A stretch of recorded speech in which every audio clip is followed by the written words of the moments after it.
नमस्कार दोस्तों। आज ये हमारा एनवायरनमेंट का तीसरा टेस्ट है। ठीक है, इससे पहले हम 2 टेस्ट डिस्कस कर चुके हैं और ये तीसरा टेस्ट है हमारा। और इसमें हम डिस्कस करेंगे कुछ 35 क्वेश्चंस हैं इन्वायरमेंट्स और इकोलॉजी से रिलेटेड, जो कि दोनों भाषाओं में मिलेंगे आपको, हिंदी इंग्लिश विद एक्सप्लेनेशन। और ये इम्पॉर्टेंट है आपके जो स्टेट पीसीएस होते हैं या अदर जो भी एग्ज़ाम होते हैं जहाँ भी इन्वायरमेंट के क्वेश्चंस आते हैं, उसके लिए ये काफ़ी इम्पॉर्टेंट है। ठीक है, तो लास्ट तक बने रहिए हमारे साथ, काफ़ी ज़्यादा आपको इन्फॉर्मेशन मिलेगी और आपके कॉन्सेप्ट क्लियर होंगे। ठीक है, फर्स्टली हम स्टार्ट करते हैं फर्स्ट क्वेश्चन से। बायो अक्यूमुलेशन रिफर्स टू, मतलब बायो अक्यूमुलेशन का अर्थ क्या है? क्या है अर्थ? Accumulation of a substances in a food web, मतलब खाद्य जाल में पदार्थों का संचय।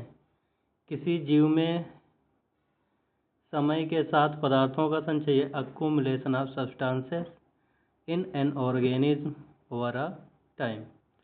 Movement of toxins across the ecosystem, मतलब पारिस्थितिकी तंत्र में विषाक्त पदार्थों की गति, या ऑल ऑफ द एबव। तो इसका राइट आंसर है बी। ठीक है, accumulation of substances in an organism over a time, मतलब जीवों में समय के साथ पदार्थों का संचय ही बायो अक्यूमुलेशन कहलाता है।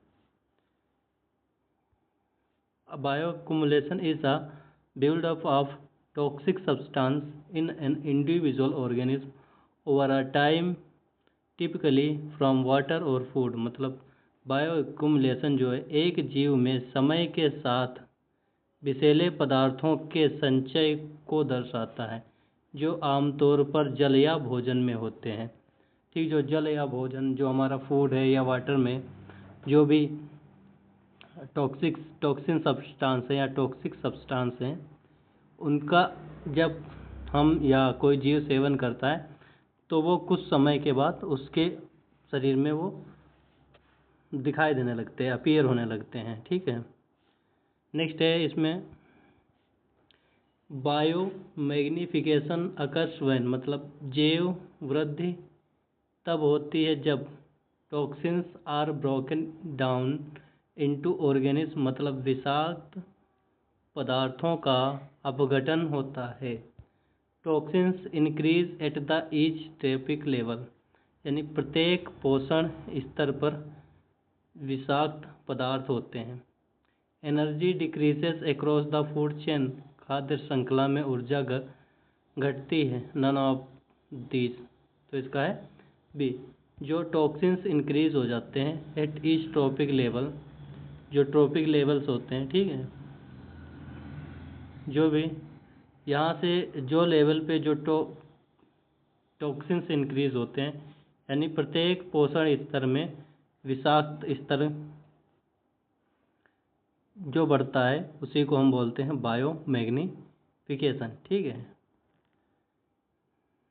नेक्स्ट हम बात करेंगे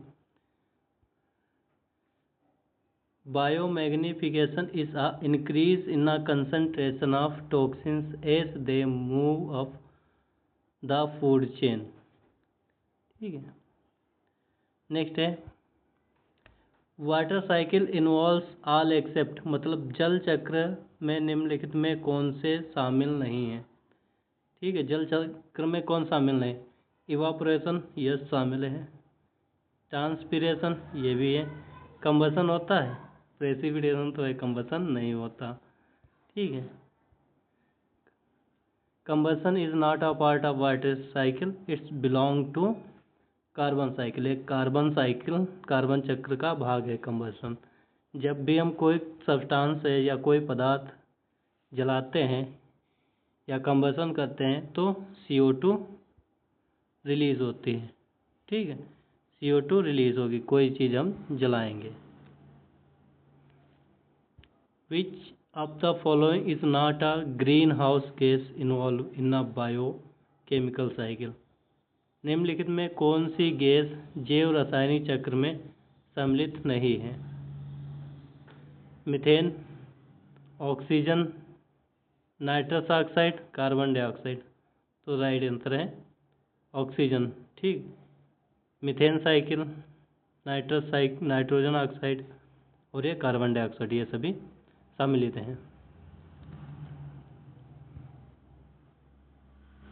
ये मीथेन, कार्बन डाइऑक्साइड और nitrogen oxide, nitrous oxide are key greenhouse gases. Which cycle does not have greenhouse face? मतलब कौन सी ऐसी है किस चक्र में गैसीय अवस्था नहीं होती है?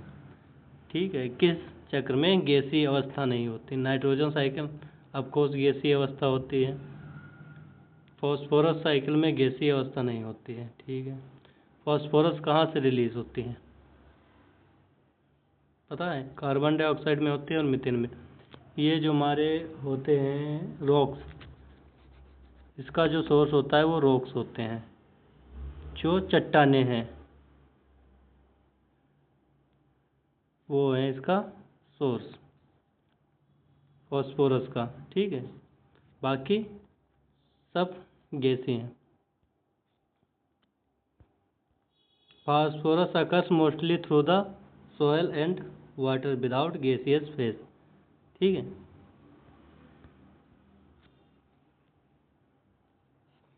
फॉस्फोरस चक्र मुख्यतः मिट्टी और जल में होता है, इसमें गैसीय अवस्था नहीं होती है।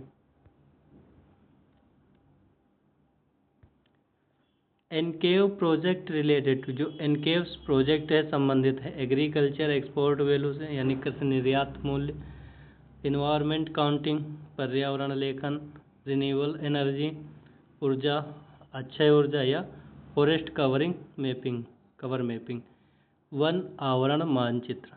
तो इसका जो राइट आंसर है इन्वायरमेंटल काउंटिंग पर्यावरण लेखांक। क्या है? एनकेव्स परियोजना प्राकृतिक पूंजी लेखांक पारिस्थितिकी तंत्र सेवाओं के मूल्य पर केंद्रित है। Natural capital accounting and valuation of ecosystem services is a global project on a environment counting. ठीक, ये ग्लोबल प्रोजेक्ट है। Env states in India published by, मतलब जो इनवी स्टेट है एक रिपोर्ट है वो किसके द्वारा भारत में पब्लिश की जाती है? यूएनएफ भारत में होती है तो यूएनईपी का कोई लेना देना नहीं। CSIR, ministry of environment, ministry of statics and program. तो राइट आंसर है एक मिनट,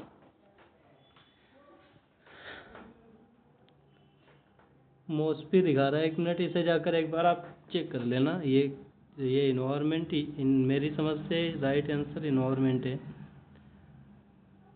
ठीक है, इनविस्टेट इज एनुअल पब्लिकेशन ऑफ मॉस्फी, देख लेना, ये इन्वायरमेंट लग रहा है मुझे, बाकी इनविस्टेट ठीक है, हो सकता है मॉस्फी भी। अमेज़न फंड सपोर्ट प्रोजेक्ट, मतलब अमेज़न फंड परियोजनाओं का समर्थन करता है, कौन करता है? आर्कटिक कंजर्वेशन यानी आर्कटिक संरक्षण, प्रवाल वित्तीय संरचना, coral reef preservation, tropical forest conservation, उष्णकटिबंधीय वन संरक्षण, डेजर्ट कंट्रोल मरुस्थल। तो जो अमेज़न फॉरेस्ट कैसे फॉरेस्ट हैं, कैसे हैं ये? ट्रॉपिकल फॉरेस्ट हैं।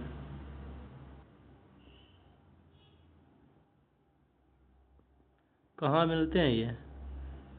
ब्राज़ील।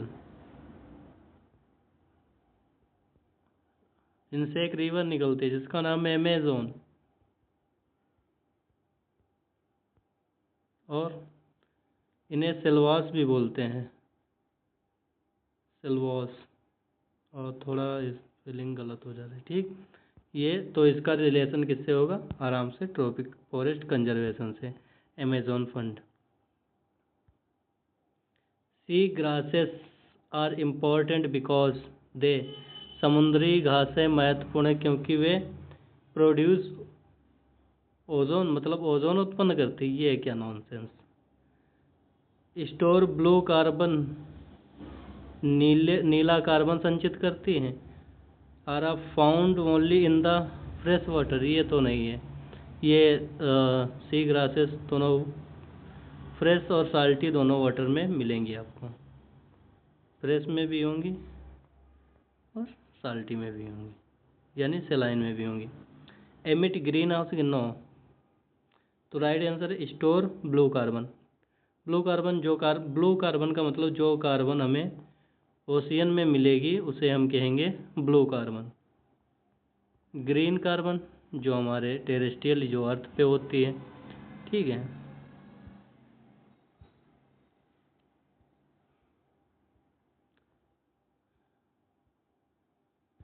ये देखो एक्सप्लेन, समुद्री घासें पारिस्थितिकी तंत्र में कार्बन को संचित करते हैं जिससे नीला कार्बन कहते हैं।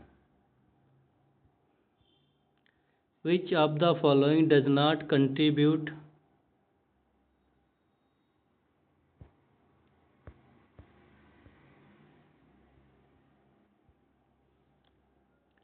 इन द नाइट्रोजन, निम्नलिखित में से कौन नाइट्रोजन चक्र में योगदान नहीं देती है। कौन नहीं देता है, देखते हैं।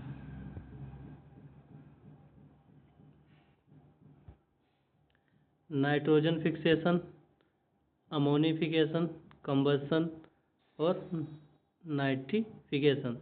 तो राइट आंसर है कंबसन। कंबसन CO2 से रिलेटेड है, ठीक है। ये बाकी ये नाइट्रिफिकेशन और नाइट्रोजन स्थिरीकरण, अमोनिफिकेशन, ये सारी चीज़ें नाइट्रोजन से रिलेटेड है। कंबसन कंट्रीब्यूट कार्बन साइकिल, ठीक है, हमने बता दिया। The main reservoir of the carbon in the carbon cycle is, मतलब कार्बन चक्र में कार्बन का मुख्य भंडार है। एटमॉस्फेयर, ओशियंस, फॉसिल फ्यूल यानी जीवाश्म ईंधन और पौधे। कौन है, तो एटमॉस्फेयर है, ठीक है। Atmosphere is major carbon reservoir in the form of CO2, मतलब वायुमंडल कार्बन डाइऑक्साइड के रूप में कार्बन का मुख्य भंडार है।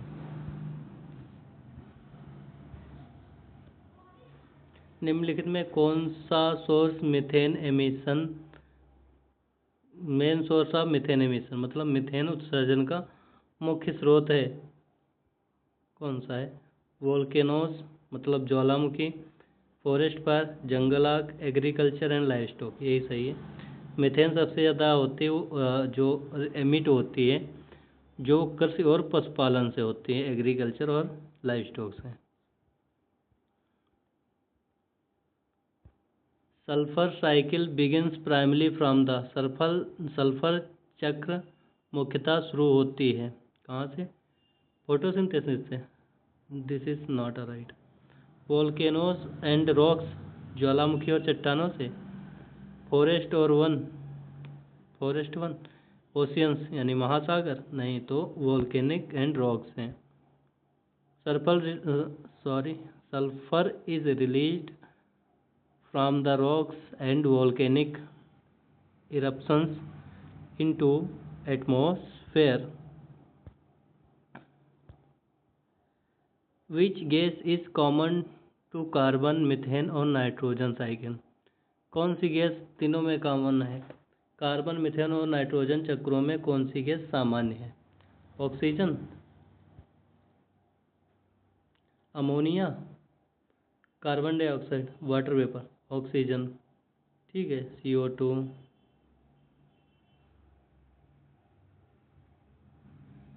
N2, ठीक है। ऑक्सीजन इज यूटिलाइज और release during the all these biochemical process.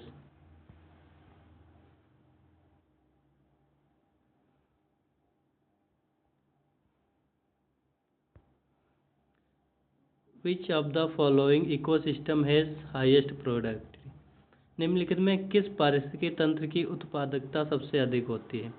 Of course किसकी होती है? इसमें देखिए राइट आंसर है आपका कोरल रीफ्स। ठीक है, coral reefs have extremely high biodiversity and productivity.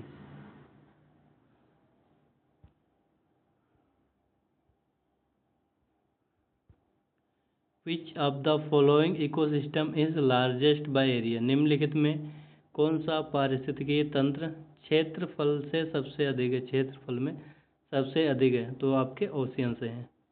ठीक है, 70% जो हमारी अर्थ को कवर करते हैं। Bio geo chemical cycle are necessary because, मतलब जैव रासायनिक चक्र आवश्यक है क्योंकि दे मेंटेन इकोलॉजिकल बैलेंस, यही सही है। डिसरप्ट फूड चेन, ये तो नहीं हुआ। विकास को रोकते हैं, नहीं। कॉज पोल्यूशन, नहीं।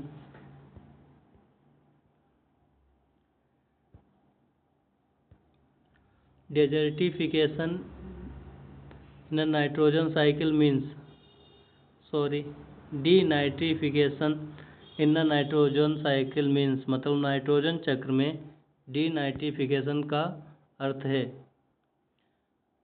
Fixing nitrogen, converting nitrate into nitrogen gas, converting ammonia into nitrate, मतलब using nitrogen in a plant. तो सही है बी, नाइट्रेट को गैसीय नाइट्रोजन में बदलना ही डीनाइट्रिफिकेशन कहलाता है।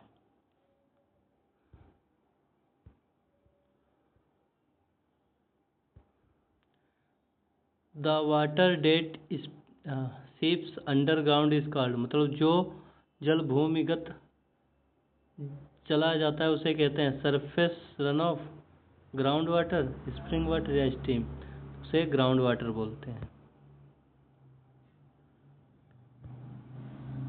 The largest carbon sink on the earth, पृथ्वी का सबसे बड़ा कार्बन सिंक है फॉरेस्ट, ये आपके ओशियंस। ठीक, C option is right. Sea grasses help in, मतलब समुद्र घासें मदद करती हैं causing soil erosion, no. Filtering ocean water, मतलब समुद्री जल को फिल्टर करना।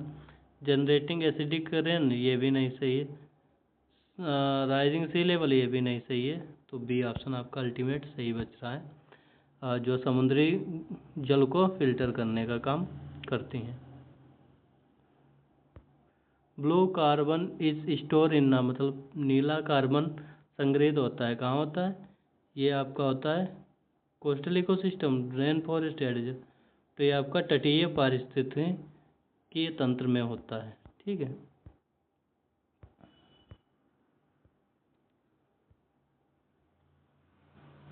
एनकेव्स प्रोजेक्ट वाज लॉन्च्ड बाय, मतलब एनकेव किसे ने लॉन्च किया है एनकेव को? तो ये आपका लॉन्च किया है यूएनईपी, यूएनएसडी और यूरोपीय यूनियन में। ठीक है,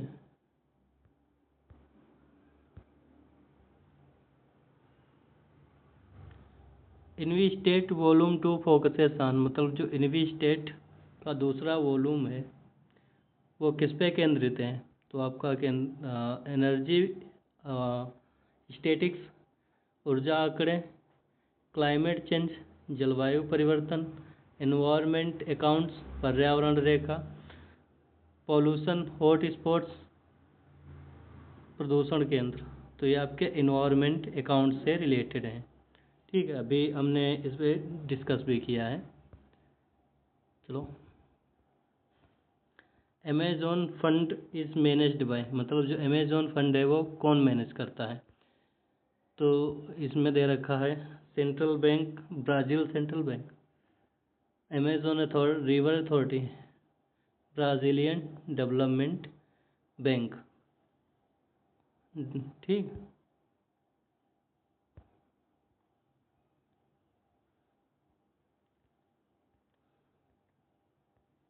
इसमें थोड़ा नंबर की काउंटिंग गलत हो गई है। ये 31 36 से नहीं, ये 26 से स्टार्ट होते हैं।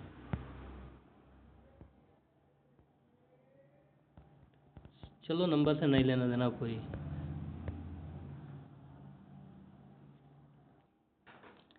क्वेश्चन है, निम्नलिखित में कौन सा तत्व जैव भू रासायनिक चक्र का हिस्सा नहीं है? मतलब which element is not part of biogeological cycle? Zinc यही नहीं है, कार्बन है, सल्फर है, नाइट्रोजन है। ठीक है, next, phosphorus cycle is crucial for, मतलब फास्फोरस चक्र आवश्यक क्यों है? डीएनए और एटीपी फॉर्मेशन के लिए।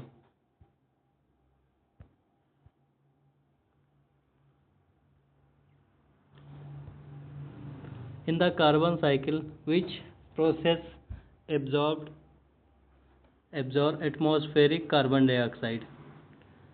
कंबसन नहीं, श्वसन नहीं, फोटोसिंथेसिस राइट है। मतलब प्रकाश संश्लेषण में क्या होता है, जो ग्रीन प्लांट्स होते हैं वो क्या करते हैं, कार्बन डाइऑक्साइड लेते हैं और उसके बाद ऑक्सीजन रिलीज करते हैं। ठीक, जो प्रकाश संश्लेषण के बाद। Which is the major anthropogenic source of nitrogen? मतलब नाइट्रोजन प्रदूषण का मुख्य मानव जनित स्रोत है। एफोरेस्टेशन नो, फर्टिलाइजर यूज यही सही है, क्योंकि इस समय आर्टिफिशियल जो या फर्टिलाइजर्स का यूज किसानों द्वारा बहुत ज़्यादा होता है, तो उससे क्या होता है, नाइट्रोजन पोल्यूशन।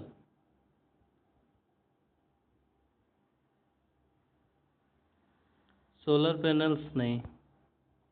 ठीक है, eutrophication is caused by access, मतलब अति पोषण किससे अधिक मात्रा, मतलब किसके अधिक मात्रा से मात्रा में होने से होता है? Oxygen, nitrogen, phosphorus, B option सही है। यूट्रोफिकेशन एक प्रोसेस होती है, जैसे कि मान लो कोई नेचुरल वाटर बॉडी है या आर्टिफिशियल वाटर बॉडी है, उसके आसपास जो भी खेत हैं, ठीक है, उस खेतों में कोई फसल बोई गई है, फसल खड़ी हुई है, ठीक, ये खेत हैं जैसे, और क्या करते हैं किसान, इसमें डालते हैं फर्टिलाइजर्स, ठीक, विभिन्न विभिन्न तरीके की खाद उर्वरक डालते हैं, और यही उर्वरक जब बारिश होती है तो क्या होता है, ये उर्वरक बह करके उस तालाब में जाते हैं।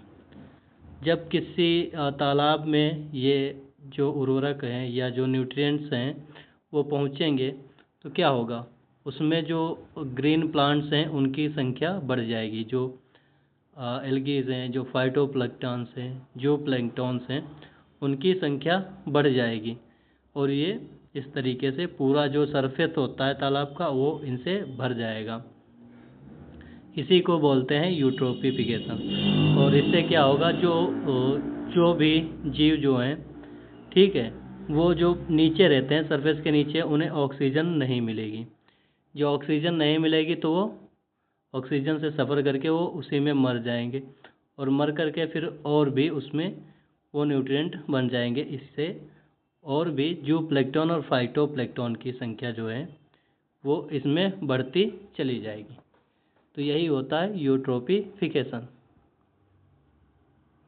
ठीक है, नेक्स्ट हम देखते हैं, methane is produced naturally in, मतलब मीथेन स्वाभाविक रूप से उत्पन्न होती है फोटोसिंथेसिस में, प्रकाश संश्लेषण से, वायवीय श्वसन यानी aerobic respiration, anaerobic decomposition, मतलब अवायवीय घटन से, या कंबसन। तो जो एनारोबिक डिकम्पोजिशन होता है यानी अवायवीय अपघटन होता है, उसी से मीथेन रिलीज होती है।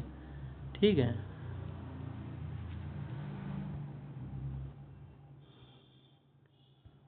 Sulphur dioxide is primarily emitted from, मतलब जो सल्फर डाइऑक्साइड है मुख्य रूप से मिलती है कहाँ? फर्टिलाइजर प्लांट में, प्लांट्स पावर प्लांट्स और वोल्केनोज में, ओशियंस में, महासागर, ट्रीज यानी वृक्ष में। तो सही ऑप्शन है बी आपका, ये पावर प्लांट्स और वोल्केनोज से निकलते हैं।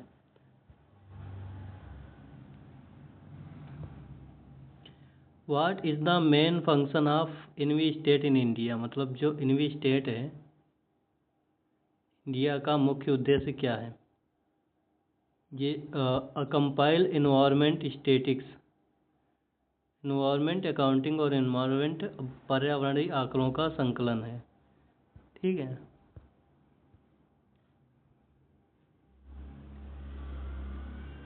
India's participation in caves was supported by, मतलब